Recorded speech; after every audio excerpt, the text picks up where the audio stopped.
Dear students, Assalamu alaikum. I welcome you all in the course of Introduction to Exceptionalities. And today we will discuss about lecture 8.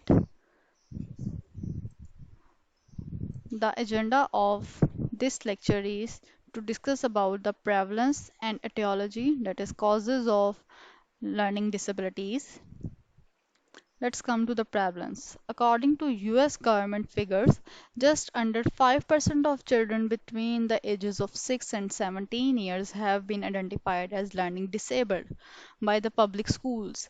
Learning disabilities is by far the largest category of special education. About half of the all students identified by the public schools as needing special education have learning disabilities. As far as the Pakistan concerns, 1.8 million students or children have learning disabilities. That this figure is according to the Express Tribune News in 2013.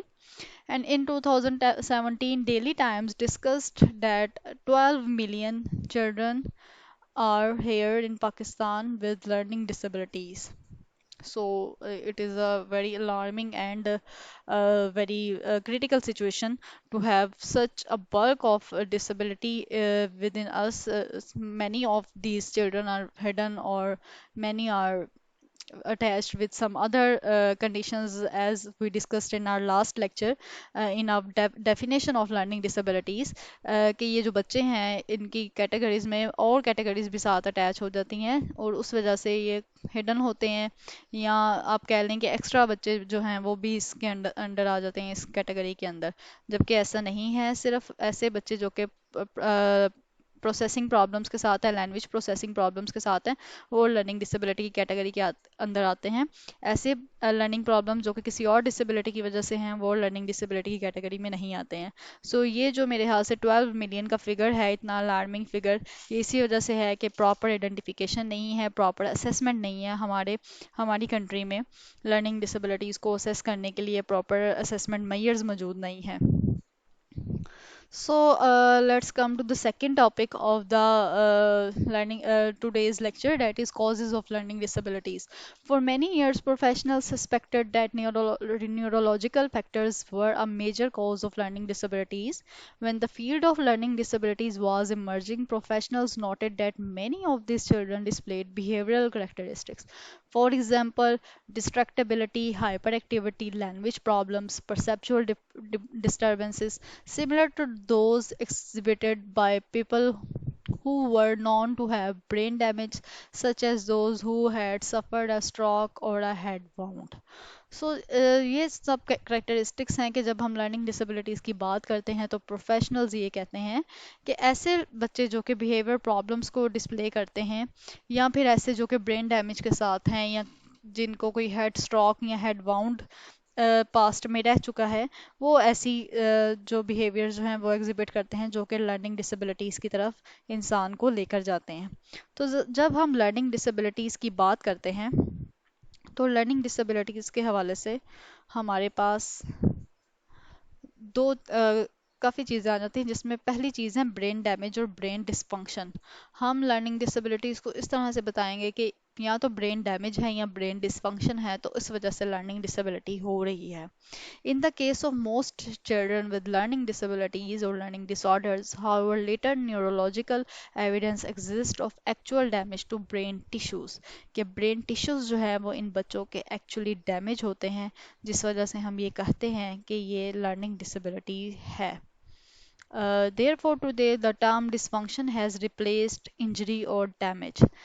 इसी वजह से जो dysfunction का word है उसने injury या damage की जगह ले ली है। हम डिस्फंक्शन की बात करते हैं कि little neurological evidence exist of actual damage to brain tissue. जब ब्रेन टिश्यूज में एक्चुअल डैमेज है और लिटिल न्यूरोलॉजिकल एविडेंस इस पे मौजूद है, तो हम इसको डिस्फंक्शन कहेंगे उस डैमेज को। A child with learning disabilities is now often refer to as having central nervous system dysfunction rather than brain injury. पहले कहा जाता था कि ब्रेन इंजरी के साथ जो बच्चे हैं वो लर्निंग डिसेबिलिटीज के ज़्यादा शिकार होते हैं, लेकिन अब ये कहा जाता है कि ऐसे बच्चे जिनको सेंट्रल नर्वस सिस्टम का डिसफंक्शन होगा वो लर्निंग डिसेबिलिटी की कैटेगरी में आएंगे। rather than brain injury. Dysfunction does not necessarily mean tissue damage. Instead, it signifies a malfunctioning of the brain or central nervous system. Dysfunction का मतलब ये नहीं है कि सिर्फ टिश्यू ही डैमेज हुआ है. डिस्फंक्शन का मतलब ये है कि माल फंक्शनिंग है ब्रेन में या सेंट्रल नर्वस सिस्टम में, यानी कि ब्रेन या सेंट्रल नर्वस सिस्टम का कुछ पोर्शंस ठीक तरह से अपनी फंक्शनिंग परफॉर्म नहीं कर रहे, जिसकी वजह से लर्निंग डिसेबिलिटी एग्जिस्ट कर रही है. सो डिसफंक्शन का मतलब ये है कि माल फंक्शनिंग इन ब्रेन और in central nervous system that impedes the proper functioning of the brain to perform the psychological processes. So, brain damage or brain dysfunction. Researchers have documented neurological dysfunction as a probable cause of learning disabilities using neuroimaging techniques such as magnetic resonance imaging, जिसे MRI कहते हैं, functional magnetic resonance imaging जिसे fMRI कहते हैं, functional magnetic resonance spectroscopy है, positron emission tomography है, as well as measuring the brain's electrical activity with event related potentials, also referred to as evoked potentials. ERPs जिन्हें evoked potentials भी कहते हैं. ये पांच जो हैं न्यूरो इमेजिंग की टेक्निक्स हैं जिससे ब्रेन के इमेजेस को कैप्चर किया जाता है और ये देखा जाता है कि कहाँ कहाँ पर ब्रेन की फंक्शनिंग में प्रॉब्लम आ रही है या ब्रेन की इलेक्ट्रिकल एक्टिविटीज़ में प्रॉब्लम है, जहाँ पर ये वो एरियाज हाईलाइट किए जाते हैं कि हाँ यहाँ पर प्रॉब्लम है, और उससे आइडेंटिफाई किया जाता है कि ये जो इशू बच्चों को लर्निंग डिसेबिलिटीज़ के साथ बच्चे जो फेस कर रहे हैं किस वजह से हो रहा है. सो अगर हम डायग्नोसिस प्रोसीजर की बात करते हैं, जैसे हमने ये इमेजिंग टेक्निक की बात की है कि एमआरआई है, एफएमआरआई है, एफएमआरएस है, पीईटी है, ईआरपीस हैं, तो हम इन सबको देखते हैं कि ये क्या है. And MRI sends magnetic radio waves through the head and creates cross sectional images of the brain. MRI क्या करता है कि मैग्नेटिक रेडियो वेव्स जो है वो ब्रेन की सेंड करता है प्रिंटर तक या जो भी उसके साथ सिस्टम अटैच है, और वो क्या करते हैं क्रॉस सेक्शनल इमेजेस बने ब्रेन के बनाते हैं जो कि ये आइडेंटिफाई करने में हेल्प आउट करते हैं कि एरियाज कौन कौन से प्रॉब्लमेटिक हैं. So F M R I and F M R S are adaptations of M R I, ये मतलब और ज़्यादा जदीद जिद्दत के साथ हैं. Unlike N M R I they are used to detect changes in brain activity while a person is engaged in a task such as reading. मतलब बंदे को जिसको आपने एक्सेस करना है उसे हम रीडिंग में, एमआरआई तो ये है ना कि लिटा के की जाती है टोटल प्रॉपर्ली, और यहाँ पर क्या है कि आप बंदे को उस एक्टिविटी में इंगेज करते हैं ताकि ये पता चल सके कि पर्टिकुलर एक्टिविटी करते हुए बंदे के कौन से जो ब्रेन के रीजन्स है वो वर्किंग कंडीशन में हैं और कौन से रीजन जो हैं वो वर्किंग कंडीशन में नहीं है, ताकि डिटेक्ट किया जा सके चेंजिंग्स को या प्रॉब्लम्स को. So, unlike an MRI, they are used to detect changes in brain activity while a person is engaged in a task such as reading. अगर बच्चा बंदा रीडिंग कर रहा है तो फिर उन एरियाज को एक्सप्लोर किया जाता है जो कि उसको रीडिंग करने में हेल्प आउट नहीं कर रहे हैं, या कौन से ऐसे एरियाज हैं जो कि रीडिंग के लिए यूज़ होते हैं और वो उस बंदे के काम नहीं कर रहे हैं, ये आइडेंटिफाई किया जा सकता है, ये हाईलाइट किया जा सकता है इसके थ्रू. उसके बाद है a PET scan like an fMRI and fMRS is used while the person is performing a task. The subject is injected with the substance containing a low amount of radiation which collects in active neurons. ठीक है कि यहाँ पर radiation को inject किया जाता है इंसान के अंदर और फिर उसके बाद जो है उसके एक्टिव न्यूरॉन्स को कलेक्ट किया जाता है कि कौन कौन से वर्किंग एरियाज उसके ब्रेन में हैं जो कि काम कर रहे हैं.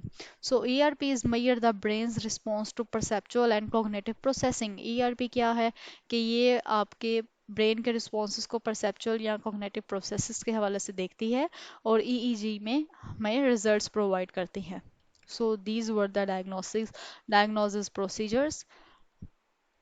So again come to brain damage or dysfunction. Using these neuroimaging techniques, researchers have accumulated evidence for structural and functional differences between the brains of people with and without learning disabilities, especially reading disabilities. कि neuro imaging की techniques ये बताती हैं कि brain में structural differences होते हैं या फिर फंक्शनल डिफरेंसेस होते हैं. अब स्ट्रक्चरल डिफरेंसेस क्या कहलाते हैं और फंक्शनल डिफरेंसेस क्या कहलाते हैं, इसको ज़रा हम एक नज़र देखते हैं. Structural differences. Structural differences means Structural differences mean or refer to such things as the size of the various areas of the brain.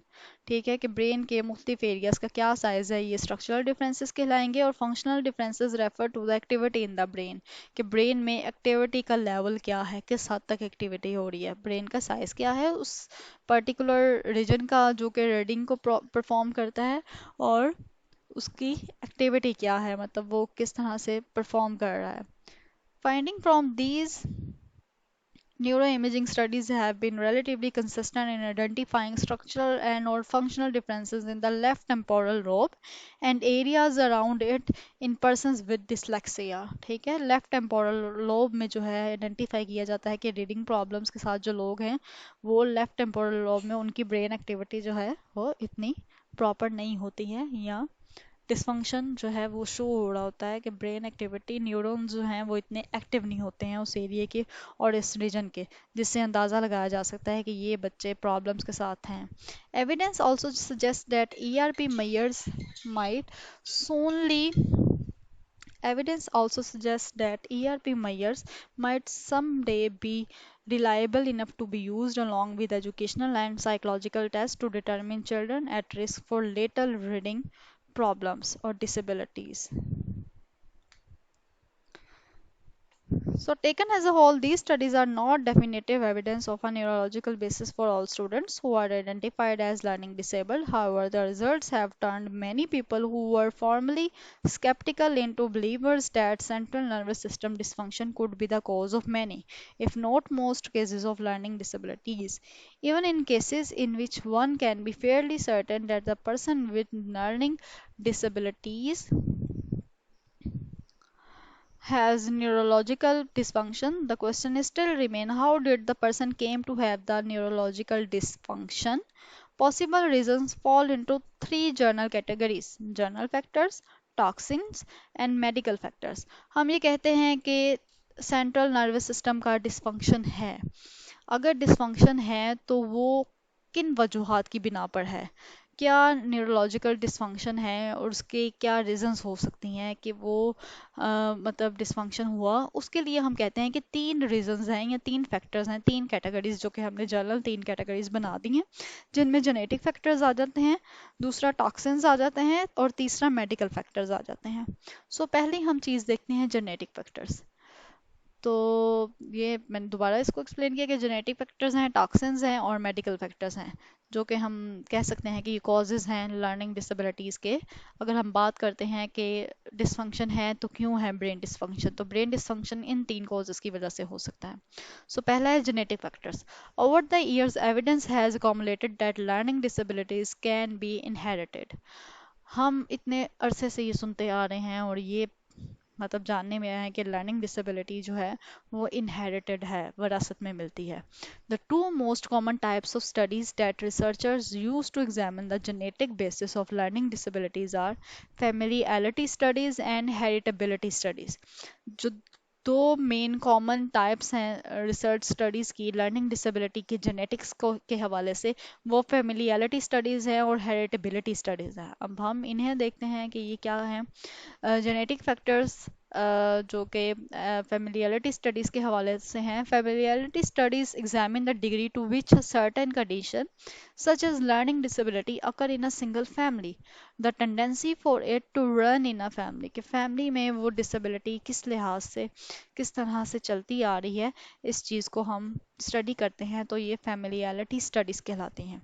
Researchers have found that 35% to 45% of first degree relatives, the immediate birth family, जैसे कि parents और siblings of individual with reading disabilities have reading disabilities। ठीक है, first degree relatives जैसे कि parents या siblings, ये first degree relatives कहलाते हैं एक इंडिविजुअल के। अगर इनको रीडिंग डिसेबिलिटी होती है तो आगे मतलब अगर बच्चे के पेरेंट्स को या सिबलिंग्स को रीडिंग डिसेबिलिटी है तो उस बच्चे को भी हो सकती है। ये 35 to 45% इस बात के चांसेस हैं। And the risk of having reading disability goes up for children who have both parents with reading disabilities. और ये रिस्क उससे भी ज़्यादा हाई हो जाता है, 35 to 45% से भी हाई हो जाता है जब बच्चे के माँ बाप दोनों ही लर्निंग डिसेबिलिटीज़ के साथ होते हैं। The same degree of familiarity has also been found in families of people with speech and language disorders and spelling disabilities. So, the tendency of learning disabilities to run in families may also be due to environmental factors. For example, it's possible that parents with learning disabilities will pass on their disabilities to their children through their child rearing practices. हो सकता है कि बच्चा by birth जो है learning disabilities के साथ पैदा ना हुआ हो या उसका इशू इतना ज़्यादा ना हो, उसका डिस्फंक्शन इतना ज़्यादा ना हो, लेकिन पेरेंट्स अपनी चाइल्ड रियरिंग प्रैक्टिसेस के साथ उस बच्चे को ज़रूर लर्निंग डिसेबल्ड बना देते हैं या अपनी लर्निंग डिसेबिलिटी उस तक ज़रूर पास कर देते हैं क्योंकि पेरेंट्स खुद लर्निंग डिसेबल हैं। ठीक है, तो अगर बच्चा ठीक है भी या उसके ठीक होने के उसके प्रिवेंट करने के चांसेस भी होते हैं, लेकिन पेरेंट्स अपनी चाइल्ड रियरिंग प्रैक्टिसेस के ज़रिए जो है वो बच्चे को इस तरफ ले जाते हैं। सो दूसरी जो जेनेटिक फैक्टर है वो हेरिटेबिलिटी स्टडीज है। Heritability studies that compare the prevalence of learning disabilities in identical monozygotic from the same egg versus fraternal dizygotic from two X twins. Researchers have found that identical twins are more concordant than the fraternal twins for reading disabilities, speech and language disorders, and math disabilities. ऐसे बच्चे जो कि identical twins हैं वो ज़्यादा इस चीज़ की तरफ राग़िब होते हैं कि उनको रीडिंग डिसेबिलिटीज़ होंगी, स्पीच एंड लैंग्वेज डिसऑर्डर्स होंगे और मैथ डिसेबिलिटीज़ होंगी। In other words, if an identical twin and a fraternal twin each has a learning disability, the second identical twin is more likely to have a learning disability than the second fraternal twin।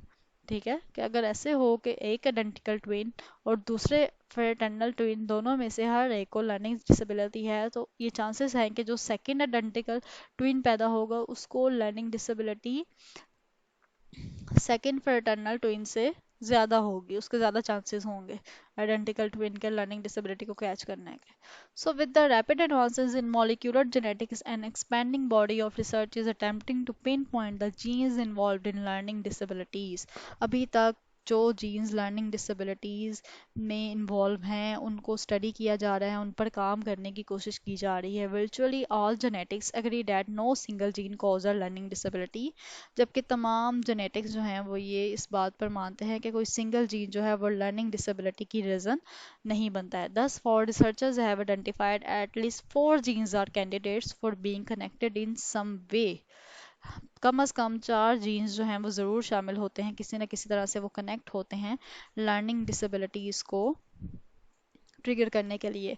And interestingly, evidence suggests that some of these genes are associated with more than one type of learning disabilities। और इसमें से बहुत से jeans ऐसे हैं जो कि एक या एक से ज़्यादा लर्निंग डिसेबिलिटी की टाइप्स के साथ अटैच हैं।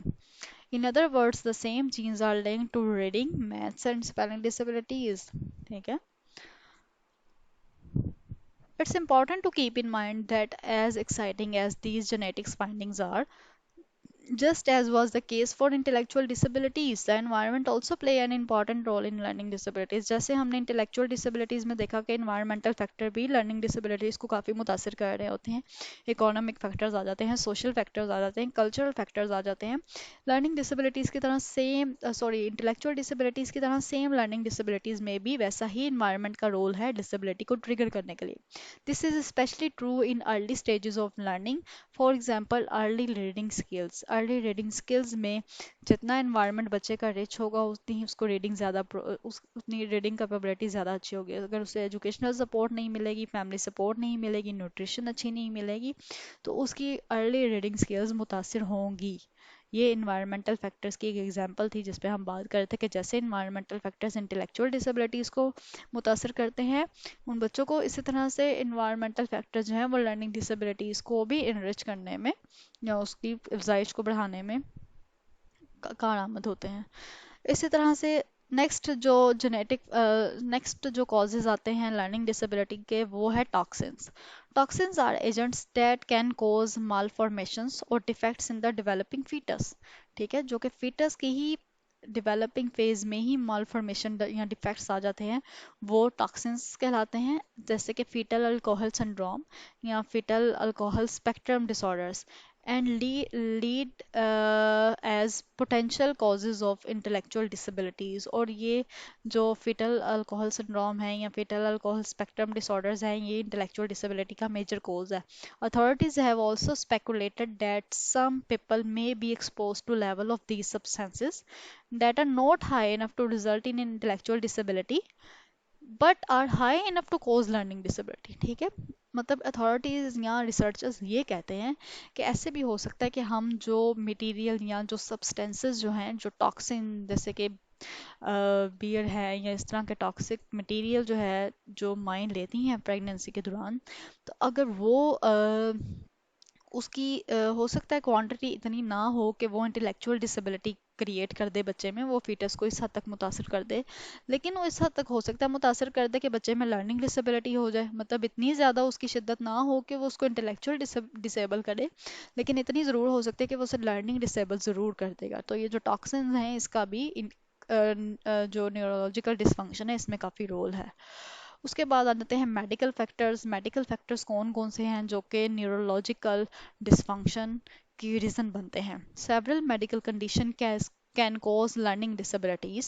Many of these can also result in intellectual disabilities depending on the severity of the condition। Condition की severity पे डिपेंड करता है। बहुत सी मेडिकल कंडीशंस ऐसी हैं जो कि लर्निंग डिसेबिलिटीज़ की तरफ, लर्निंग डिसऑर्डर्स की तरफ लेके जा सकती हैं। उनमें से बहुत सी ऐसी भी हैं जो कि इंटेलेक्चुअल डिसेबिलिटीज़ की तरफ भी लेकर जाती हैं। For example, pre mature birth places children at risk for neurological dysfunction and learning disabilities. For example, जो प्री मेच्योर बच्चे पैदा होते हैं जैसे 7 मंथ या 8 मंथ या जिनका ड्यूरेशन पूरा नहीं होता है, तो उनको हाई रिस्क होता है कि उनको न्यूरोलॉजिकल डिसफंक्शन हो सकता है या लर्निंग डिसेबिलिटी हो सकती है।